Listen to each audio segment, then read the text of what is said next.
Hello, everyone out there in YouTube land. This is Phoenix Draconis, and this is Kaon Reviews.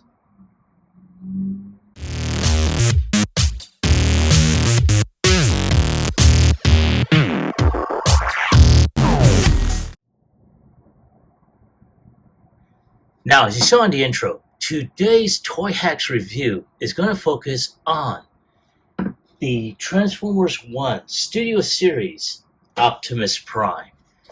And ever since I saw the labels on ToyHax, I knew I had to go ahead and get them. So this is one of the sets, which is done on a foil backing, very reflective and shiny. And you got some decals for the power axe, as well as a lot of great gray decals. Gray decals for like the screw holes that you will cover up. I guess some for the visor here or the windshield when he's in robot mode. A lot of good grays and blues on this. So I'm going to go ahead and put this down. And then we're going to go ahead and show this off. Now, more than likely, I will have to go ahead and look on the website to see where these will go. Now,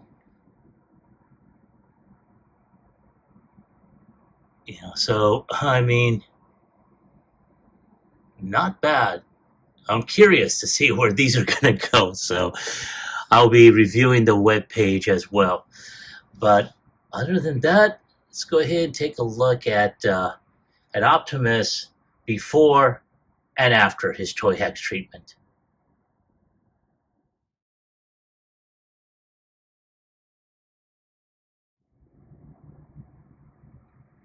Now, as you see before you, here you have Optimus Prime, and he's not bad looking. He really isn't.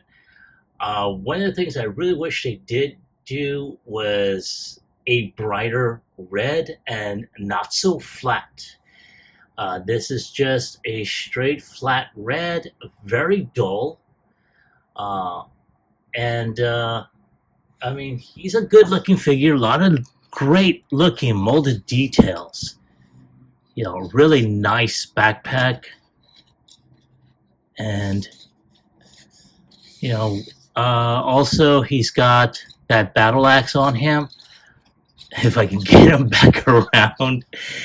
And one thing I really wish they did do was they put, like with the missing link Optimus, they had another half of this ball where it just clips onto itself to cover up the hand. But, in the movie, you do see where there's some yellowing along with the Energon axe, so that's always good. I really wish they had given him a handheld weapon, like the blasters that they use for it. So, other than that, it's a really great figure. But there he is before. Let's go ahead and take a look at him after. All right, so here he is, all labeled up, and he's not bad looking. It's not a major thing. A lot of the labels, though, I do have to say they kind of blend in with the color that's already there.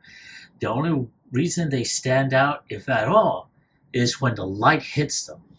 Now, in the case of the battle axe, though, that's a totally different issue. As you can see right here, go ahead, there is some, as the light hits it, you do see, the Energon flames going from there, and that looks pretty nice. And you see a label on the forearm. Let's see, let's go ahead and pull this down. Now, as you can tell right off the bat, there we go. You do see, as the light hits it, some labels on his shoulders underneath his main window. I'm going to try so you can see that. You do see it in his waist or abdomen, on his crotch area, some on his shins, and right there on his back. So not too much. Again, they really just blend in. I mean, and it's not bad, but again, it's not good either, in my personal opinion. And one thing I forgot to do is turn these around. And there we go, right there. All right. So yeah, right there. And yeah, I mean, honestly, this set could have been better. I'm thinking that when ToyHax did the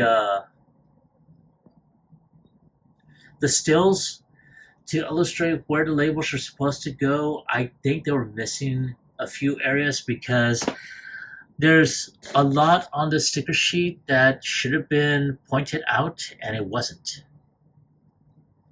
So yeah, it's again, it's not a bad set, but it could have been better, in my personal opinion. But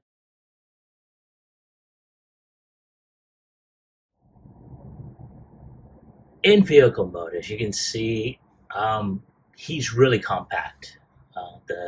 Though, of course, let me restate my previous statement about the colors being flat. I mean, I really wish he was able to stand out a lot more. I think Hasbro dropped the ball with an opportunity to give this version, a much more brighter paint scheme. So you can tell a lot of molded detail, and again, some robot parts are able to see. They did not really, give them the the collapsible hands and whatnot, like in the Grand Commander, version from Takara. So there he is before. Let's go ahead and take a look at him after. And here we are after in vehicle mode. And a lot of these labels do basically transfer over in vehicle mode. Now here on the top, you see the red highlighted details, some red pinstriping, which, because it is red, unless you shine the light, you really cannot see it.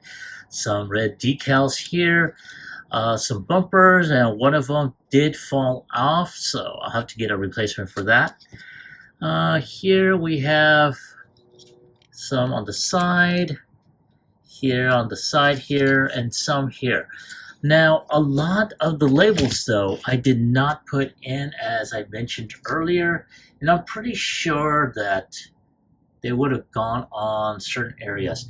But one thing I did notice, that with this particular figure, I'm pretty sure there's a lot of labels that went on there, but ToyHax did not put in where they're supposed to go.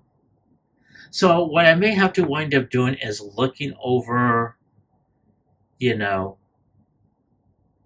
like Patriot Prime's review, to go ahead and just double look on that. I probably should have done it beforehand, but I spent way too long, and I have become so damn aggravated and annoyed, especially with so many little tiny decals. And yeah, no. As you can see, you got different decals on there, and I only am limited to these or this,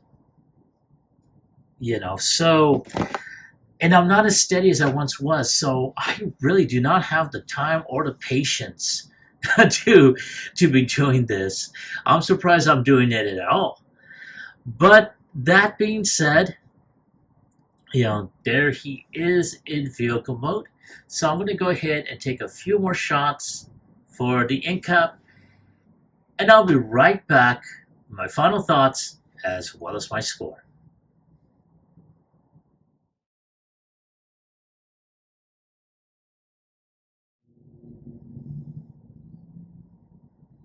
All right. So thank you for waiting. I really appreciate your patience. And what can I say about this figure that hasn't already been said repeatedly? Um,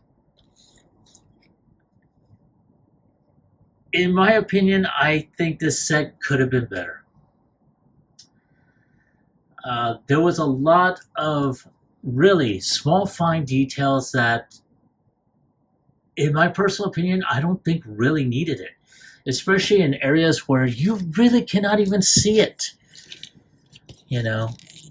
And it's like right here.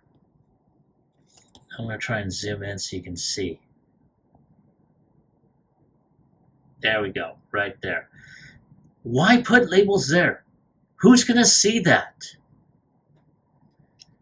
And then not to mention the red on red. Now you're able to see it now because you got full light on there. But there should have been some, I think this area here could have done some labeling, but again, that's just me, in my own personal opinion. Now as I stated before, there are some upgrades that are being made for this figure, as well as Studio Series Megatron from Transformers 1. I'll be getting those, and I'll be revisiting this figure as well as Megatron when I do get them. But all in all, yeah, I really was not all that impressed with this particular set.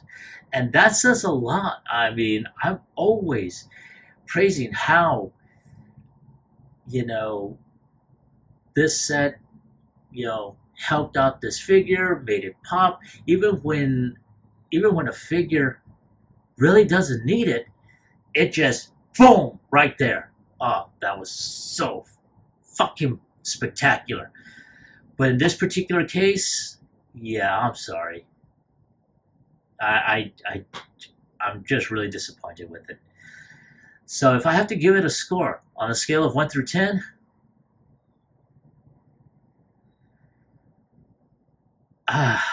damn. I'm going to give it a 5. Well, not even a 5. I'm sorry. This calls for a 3, and I'm being fucking generous in this case. There's just way too many fucking small decals to put on there. Not to mention a lot of labels that just blend into the figure. And personally, I really don't think it needed it. I put it on there because I thought it did, and it turns out, no, it didn't. So I'm looking forward to getting the Studio Series upgrade set and seeing if it helps out. I hope it does. But again, this is my personal opinion. This is my score. This is my take on the figure, or I should say on the label set. I want to hear from you. Have you picked up this ToyHax label set for your Studio Series 110 Optimus? And if so, do you like it? Do you hate it? Let me know in the comments below. Like, share, subscribe to my channel. Click onto the bell icon so you can always be notified when I post up new videos. This is Phoenix Draconis, and I will catch you all on the flip side. Peace.